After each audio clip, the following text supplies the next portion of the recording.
بسم اللہ الرحمن الرحیم اللہم صلی علی محمد وعلی آل محمد وبارک وسلم۔ حضرت امام ابو یوسف نے عہدہ قضا کیوں قبول کیا، جبکہ حضرت امام ابو حنیفہ رحمہ اللہ کی سیرت میں ہم پڑھ چکے ہیں اور سن چکے ہیں کہ حضرت امام ابو حنیفہ نے اپنی جان دے دی، جیل کاٹی، کوڑے کھائے، سزائیں پر سزائیں برداشت کیں اور ہر طرح کی اذیت برداشت کی، لیکن عہدہ قضا قبول نہیں کیا۔ اس کی آخر وجہ کیا تھی؟ اور ان کی وفات کے تقریباً 16 برس بعد ان کے ہی جلیل القدر شاگرد حضرت امام ابو یوسف نے عہدہ قضا قبول کر لیا۔ یہ ایک سوال ہے کہ جو عام ذہنوں میں بڑا سنجیدگی سے پیدا کیا جاتا ہے اور اس کے بارے میں اس کو بڑے غلط انداز سے پیش کیا جاتا ہے، غلط رنگ سے پیش کیا جاتا ہے کہ امام ابو حنیفہ رحمہ اللہ نے جب عہدہ قضا قبول نہیں کیا تھا تو ان کے شاگرد امام ابو یوسف نے عہدہ قضا کیوں قبول کیا۔ تو اس کے بارے میں آپ کے سامنے آج گفتگو کروں گا۔ تو اس کو سب سے پہلے مرزا صاحب نے کس انداز سے پیش کیا ہے ذرا سنیے۔ یہ قیامت تک فکر حسین جاری ہے، اور امام حنیفہ رحمہ اللہ جو ہے وہ شہید کر دیے گئے، اور اب انہی کا شاگرد ہے قاضی ابو یوسف، جسے امام ابو یوسف کہتے ہیں، المتوفا 199 ہجری۔ اس نے وہی عہدہ قبول کر لیا، یعنی استاد نے جان دے دی کہ میں دنیا کا کتا نہ بن جاؤں کہیں اس عہدے کو قبول کر کے اللہ کی بارگاہ میں مارا نہ جاؤں ان منوس حکمرانوں کی وجہ سے، بنو عباس کے، کہ مجھ سے غلط فتوے لیں گے۔ اس شخص نے اپنی جان دے دی، شہادت کے مرتبے پہ پہنچ گیا، اور شاگرد نے وہی عہدہ قبول کر لیا۔ تو آپ نے سن لیا، مرزا صاحب فرماتے ہیں کہ دیکھیں کہ استاد نے یعنی امام ابو حنیفہ نے عہدہ قضا اس لیے قبول نہ کیا کہ کہیں میں دنیا کا کتا نہ بن جو، معاذ اللہ، استغفر اللہ، کس طرح کے الفاظ استعمال کرتے ہیں، اور شاگرد ابو یوسف نے وہی عہدہ قضا قبول کر لیا۔ تو در پردہ وہ یہ کہنا چاہتے ہیں کہ جو شاگرد تھا، جو امام ابو یوسف تھے، وہ دنیا کمانا چاہتے تھے، ان کی طلب دنیا تھی، انہیں دنیا چاہیے تھی، اس لیے انہوں نے عہدہ قضا قبول کیا۔ میں اس پر انشاءاللہ آج تفصیل سے گفتگو کروں گا، لیکن سر دست میں یہ بتانا چاہتا ہوں کہ بالکل آمدم برسر مطلب کہ حضرت امام ابو حنیفہ نے عہدہ قضا اس لیے قبول نہیں کیا کہ ان کے ذمے جو ایک عظیم ذمہ داری تھی، تدوین قانون اسلامی کی، اس ذمہ داری نے انہیں اس سے باز رکھا۔ ان کا یہ عہدہ قضا کو قبول کر لینا انہیں تدوین فقہ اسلامی کے عظیم کارنامے سے محروم کرتا، کیونکہ عہدہ قضا کو قبول کر لینے کے بعد حضرت امام ابو حنیفہ کے فیصلے زیادہ سے زیادہ ایک قانونی فیصلے ہوتے ہیں، لیکن ان کے تدوین میں نہ آ سکنے کے باعث وہ زیادہ دیر تک، لانگ ٹرم تک کارآمد نہیں رہ سکتے تھے۔ اس لیے امام ابو حنیفہ نے اپنی زندگی میں عہدہ قضا کو قبول نہیں فرمایا، اور عہدہ قضا کو قبول نہ کر کے آپ تدوین فقہ اسلامی میں مصروف رہے۔ لیکن جب تدوین فقہ اسلامی ہو گئی تو آپ رحمہ اللہ کے شاگرد منظر عام پر آئے۔ اب میں آپ کے سامنے وہ روایات پیش کرتا ہوں کہ جن روایات میں حضرت امام ابو حنیفہ رحمہ اللہ نے ڈھکے چھپے الفاظ میں اپنے شاگردوں کو عہدہ قضا یعنی قاضی بننے کا منصب قبول کرنے کی طرف بھی اشارے دیے۔ اب امام ابو حنیفہ کی جب ہم سیرت کی کتابیں پڑھتے ہیں، یعنی موفق مکی کو پڑھتے ہیں، بڑی ایک عظیم قسم کی کتاب ہے الموفق للمکی۔ وہ جو کتاب ہے یہ مناقب امام اعظم، یہ دائرۃ المعارف حیدرآباد سے 1321 ہجری میں شائع ہونے والی مناقب الامام الاعظم ابی حنیفہ الموفق المکی۔ تو اس کتاب کے مطالعے سے ہمیں جو بات سامنے آتی ہے اس میں ہمیں دو قسم کی روایات ملتی ہیں۔ کچھ مقام پر حضرت امام ابو حنیفہ رحمہ اللہ عہدہ قضا یعنی قاضی بننے کی حوصلہ شکنی کرتے نظر آتے، اور کسی مقامات پر آپ در پردہ قاضی بننے کی اہلیت جو تھی وہ اپنے شاگردوں میں اجاگر ہونے پر خوشی محسوس کیا کرتے تھے۔ اور آپ کو خوشی ہوتی تھی کہ میرے کچھ شاگرد اب اس قابل ہو چکے ہیں کہ وہ عہدہ قضا اور منصب قضا یعنی جسٹس کے عہدے پر فائز ہو سکتے ہیں اور بڑے آسن طریقے کے ساتھ ملک کا قانون چلا سکتے ہیں۔ تو سب سے پہلے میں آپ کے سامنے وہ روایات پیش کرتا ہوں کہ جن روایات سے امام ابو حنیفہ نے قاضی بننے کی مذمت کی، اور خود قاضی کیوں نہیں بنے وہ میں آپ کے سامنے بالکل بیان کر چکا کہ امام ابو حنیفہ رحمہ اللہ کا قاضی نہ بننا دراصل اس عظیم فائدے کے سبب سے تھا کہ جو آپ کے قاضی نہ بن سکنے کی وجہ سے قانون فقہ اسلامی قانون کی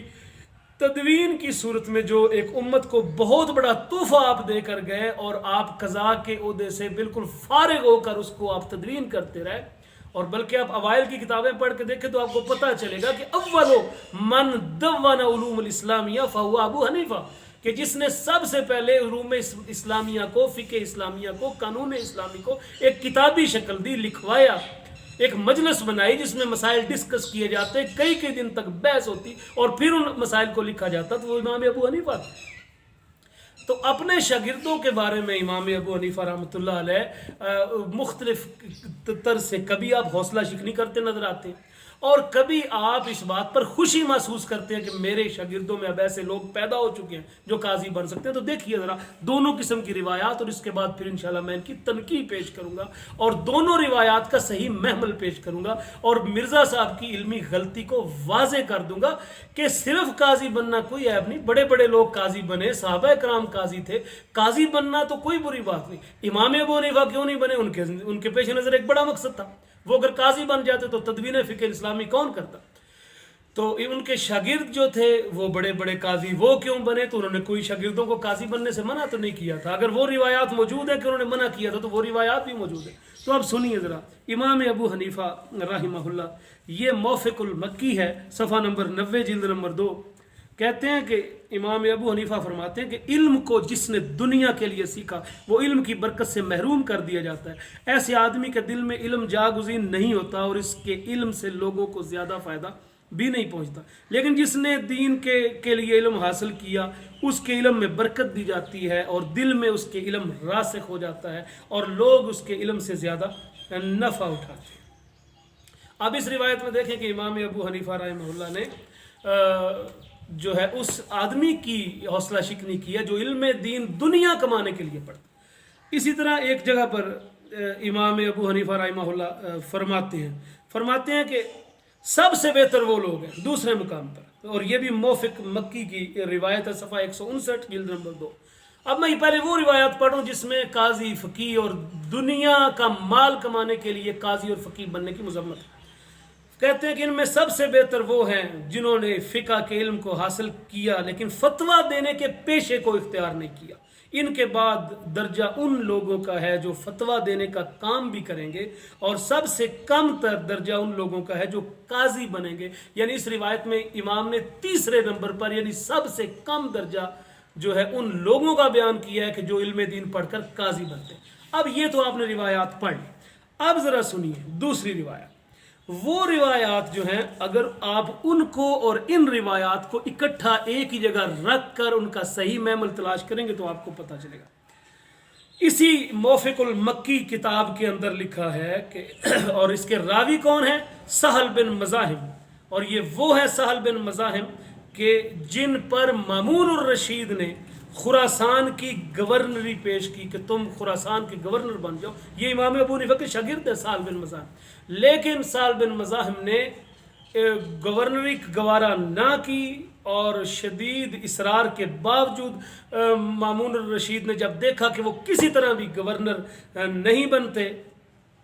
تو مامون الرشید نے خراسان کی گورنری کے زمانے میں شدید اصرار کیا کہ سہل بن مزاحم قاضی بنے، تو سہل نے انکار کر دیا اور اس کے نتیجے میں جیل کی سزا بھگتنی پڑی، لیکن مامون کی بات نہیں مانی۔ تنگ آ کر مامون نے سہل بن مزاحم کو چھوڑ دیا۔ یعنی یہ وہ شاگرد ہیں، یہ بھی امام ابو حنیفہ کے شاگرد ہیں جنہوں نے عہدہ قضا قبول نہیں کیا، جیل بھگت۔ اب یہ روایت کرتے ہیں سہل بن مزاحم، یعنی اس روایت کی پھر طاقت کا اندازہ ہو جاتا ہے کہ یہ روایت جھوٹی نہیں ہو سکتی۔ یعنی سہل جو خود قاضی نہیں بنا، شاگرد امام ابو حنیفہ کا، لیکن روایت کس طرح کی کر رہا ہے وہ روایت سنیے۔ ایک دن امام صاحب نے اپنے تلامذہ کا ذکر کرتے ہوئے فرمایا، امام ابو حنیفہ نے فرمایا، اور سال بن مزاحم روایت کر رہے ہیں، تو امام ابو حنیفہ نے فرمایا میرے اصحاب میں سے، یعنی میرے ساتھیوں میں سے، شاگردوں میں سے 30 آدمی خاص اہمیت رکھتے ہیں، جن میں سے 10 آدمی تو نیک لوگ ہیں اور فقیہ ہیں، اور 10 ہی ان میں سے ایسے ہیں جو فتویٰ دینے کے قابل ہو چکے ہیں، لیکن 10 ایسے ہیں جو قاضی بن سکتے ہیں۔ اب دیکھیں درِ پردہ امام ابو حنیفہ رحمہ اللہ اپنے 10 شاگردوں کے بارے میں خود پر امید ہے کہ یہ 10 قاضی بن سکتے ہیں۔ اور پھر امام ابو حنیفہ رحمہ اللہ کی دوسری روایت جو موفق مکی جلد 2 صفحہ نمبر 246 پر، وہ روایت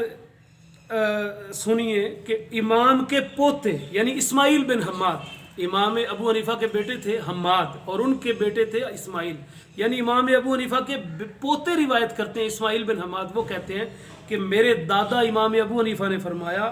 کہ میرے کچھ شاگرد ایسے ہیں، 28 تو ان میں قاضی بننے کے قابل ہو چکے ہیں اور 6 فتویٰ دینے کی صلاحیت رکھتے ہیں، لیکن 2 جو ہیں یعنی امام ابو یوسف اور زفر، یہ دونوں قاضی اور مفتی بننے کی ہی نہیں بلکہ دوسروں کو قضاء اور افتاء سکھانے کی بھی صلاحیت پیدا کر چکے ہیں۔ اب سوچنا یہ چاہیے کہ آخر ان 2 روایات سے کیا بات ثابت ہوتی ہے؟ ایک روایت میں یہ کہ امام ابو حنیفہ قاضی بننے والوں کو تیسرے کم سے کم درجے پر رکھتے ہیں، اور دوسری طرف آپ فرماتے ہیں کہ میرے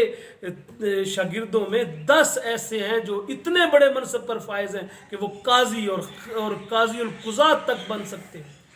تو اس سے یہ بات بالکل کھل کر سامنے آ جاتی ہے کہ امام ابو حنیفہ قاضی بننے کے مخالف نہیں تھے، بلکہ ایسا قاضی بننے کے مخالف تھے کہ جو دنیا دار قاضی ہو، جو دین کو بیچ کر، جو غلط فیصلے سنا کر بادشاہ کی رضامندی کا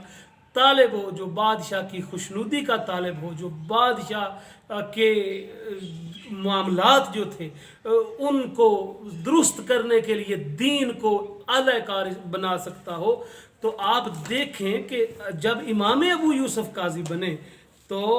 امام ابو یوسف کا جو قاضی بننا تھا وہ کس طرح کا قاضی بننا تھا کہ آپ ذرا القردری کو پڑھیں، جلد 2 صفحہ نمبر 128۔ خلیفہ ہادی کے زمانے میں جب وہ صرف امام ابو یوسف مشرقی بغداد کے قاضی تھے، انہوں نے ایک مقدمے میں خود خلیفہ وقت یعنی ہادی کے خلاف فیصلہ کیا۔ یہ القردری جلد نمبر 2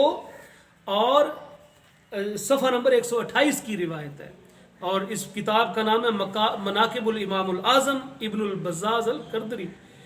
اور یہ دائرۃ المعارف حیدرآباد 1321 میں انہوں نے شائع کی۔ تو اس طرح کا قاضی امام ابو حنیفہ اس طرح کا قاضی بنانا چاہتے تھے، اور کس طرح کے قاضی کی مذمت کیا کرتے تھے؟ وہ قاضی کہ جو اپنے علم قضاء کو دنیا کا ایک سبب سمجھے، ورنہ قاضی بننا تو نہ قرآن میں منع کیا گیا نہ حدیث میں منع کیا گیا، تو امام ابو حنیفہ قاضی بننے سے بھلا کیسے روک سکتے تھے؟ نبی صلی اللہ علیہ وسلم نے مولا علی کو فرمایا تھا وَأَقْضَاهُمْ علی، کہ علی جو ہے وہ سب صحابہ میں سے بہترین قاضی۔ تو ہارون الرشید کے زمانے میں ایک بوڑھے عیسائی نے خلیفہ کے خلاف ایک باغ کا دعویٰ کیا، اور قاضی ابو یوسف نے خلیفہ کے رو در رو اس کی نہ صرف سماعت کی بلکہ خلیفہ سے اس کے دعوے کی تردید میں حلف لیا۔ اس پر بھی ابو یوسف مرد دم تک افسوس کرتے رہے کہ میں نے خلیفہ کو اس کے برابر کیوں کھڑا نہ کیا۔ ہاں جی، یہ تھے قاضی ابو یوسف جو قاضی بھی بنے اور انہوں نے میزان عدل کو قائم بھی رکھا۔ اور یہ دوسری روایت جو ہے کتاب المبسوط جلد 16 صفحہ 61، اور اسی طرح الموفق المکی جلد 2 صفحہ نمبر 243 اور 44 کی ہے۔ اسی طرح اور بھی بہت ساری روایات ہیں جس سے امام ابو یوسف کی حق گوئی کا پتہ چلتا ہے۔ امام ابو یوسف قیامت تک ان کی یہ تحریر دنیا میں انشاءاللہ موجود رہے گی، اور یہ ان کی کتاب ہے کتاب الخراج، اور اس کتاب کے تیور دیکھنے سے ہی پتہ چل جاتا ہے، اس کتاب کے تیور دیکھنے سے ہی پتہ چل جاتا ہے کہ امام ابو یوسف نے قاضی بننے کے بعد کسی قسم کی لیت و لال نہیں کی، کسی قسم کی خلیفہ کی روایت نہیں کی، کسی قسم کی روح رعایت نہیں کی۔ امام ابو یوسف نے واضح الفاظ میں خلیفہ کو حق بیانی کا جو انداز تھا وہ اختیار کرتے ہوئے اس کتاب الخراج میں کہا ہے کہ اے امیر المومنین، اے ہارون الرشید، اگر آپ ایسے نہیں کریں گے تو آپ کا حال یہ ہو جائے گا، اگر آپ ایسے نہیں کریں گے تو آپ کا حال یہ ہو جائے گا۔ اور بلکہ آپ اگر کتاب الخراج کا مقدمہ ہی صرف پڑھ لیں کہ امام ابو یوسف نے یہ کتاب کس انداز میں تحریر کی اور واضح کیا کہ فرماتے ہیں حضرت امام ابو یوسف اپنی کتاب میں، امام ابو یوسف ہارون الرشید سے مخاطب ہوتے ہوئے کہتے ہیں کہ اے امیر المومنین، اے ہارون الرشید، اے خلیفہ، آپ پر انتہائی وزنی ذمہ داری ڈال دی ہے، اس کا ثواب سب سے زیادہ ہوتا ہے جو آپ پر خلافت کی ذمہ داری ہے، اور اگر اس میں کسی قسم کی کوتاہی ہوئی تو اس کی سزا بھی تمام سزاؤں سے زیادہ سخت ہے۔ یہ میں امام ابو یوسف کی کتاب الخراج پڑھ رہا ہوں۔ اللہ رب العزت نے اس امت کے معاملات کا بوجھ آپ کے کندھوں پر ڈال دیا ہے، اب آپ صبح و شام ہر گھڑی مخلوق خدا کی ایک بہت بڑی تعداد کے لیے تعمیر میں مصروف عمل ہیں۔ تو اس طرح کا انداز امام ابو یوسف نے اختیار کیا ہے جس سے ان کی حق گوئی کا برابر پتہ چل جائے۔ اب ایک روایت میں آپ کے سامنے ایک ایسی بھی پڑھنے لگا ہوں کہ جس سے آپ کو پتہ چل جائے گا کہ امام ابو یوسف درِ پردہ فن قضاء کے بارے میں کس طرح سے اپنے شاگردوں کا ذہن بنا رہے تھے۔ امام کی مجلس میں موفق للمکی جلد 2 صفحہ نمبر 95 پر لکھا ہے کہ لوگ جب آپ کے شاگرد آپ کو بتاتے کہ فلاں صاحب آپ کو برا کہہ رہے ہیں تو امام ابو حنیفہ اپنے شاگردوں سے کہا کرتے تھے کہ تم لوگ اللہ کے دین کی سمجھ پیدا کیے چلے جاؤ، اور لوگ جو کچھ بھی کہہ رہے ہیں اسے لوگوں کے حوالے کر دو، اس کی کوئی پرواہ نہ کرو۔ اگر تم ایسا کرو گے تو تمہارا علم لوگوں کو تمہارا محتاج بنا کر رہے گا۔ یہ روایت ہے موفق مکی کی صفحہ نمبر 95 جلد نمبر 2۔ اب اس کی شرح میں، اس کی تفسیر میں مناظر حسن گیلانی لکھتے ہیں اپنی کتاب ابو حنیفہ کی سیاسی زندگی میں، کہتے ہیں کہ اب سوال یہ پیدا ہوتا ہے کہ وہ کون سا علم تھا کہ جو ان کے شاگرد حاصل کرتے تو لوگ ان کے محتاج بن سکتے تھے۔ ظاہر ہے وہ طب یا ڈاکٹری کا علم تو تھا نہیں، وہ یہی تھا کہ اگر وہ علم حاصل کر کے عہدہ قضاء پر فائز ہوتے تو پھر لوگوں کو ہر وقت قاضی سے مسائل پوچھنے کی ضرورت پیش ہوتی، تو اس طرح لوگ قاضی کے محتاج ہو جایا کرتے تھے۔ تو تمام بحث کا خلاصہ یہ ہے کہ جہاں امام ابو حنیفہ نے قاضی بننے کی حوصلہ شکنی کی ہے، وہاں پہ دنیا کمانے والا اور مالدار قاضی ہے جو دنیا کے عوض دنیا کے عوض دین کو بیچتا ہے، اور جہاں پر امام ابو حنیفہ نے اس بات پر فخر کیا ہے کہ میرے شاگردوں میں سے 30 20 10 15 اور مختلف روایات کی کہ اتنے لوگ جو ہیں وہ قاضی بن سکتے ہیں، تو وہاں پر امام نے قاضی بننے کی اہلیت کو خدا کا ایک فضل کے طور پر، تحدیث نعمت کے طور پر بیان کیا، اور جہاں پر خود قاضی نہیں بنے تو اس کا مطلب یہ ہے کہ امام ابو حنیفہ کے ذمے ایک عظیم ذمہ داری تھی جس نے انہیں اپنی حیات تک قاضی بننے سے روکے رکھا، اور جب تدوین فقہ اسلامی ہو چکی تو اب اس کے لیے ضروری تھا کہ اسے وسیع پیمانے پر پھیلایا جائے۔ تو اس کام کے لیے آپ کے عظیم ترین شاگردوں میں سے امام ابو یوسف اور ان کے بعد امام محمد نے بھرپور بڑھ چڑھ کر ان علوم کا جو ہے وہ پرچار کیا، اور وہ وقت دور نہیں تھا کہ کچھ ہی عرصے میں فقہ حنفی پوری دنیا میں پھیل گیا۔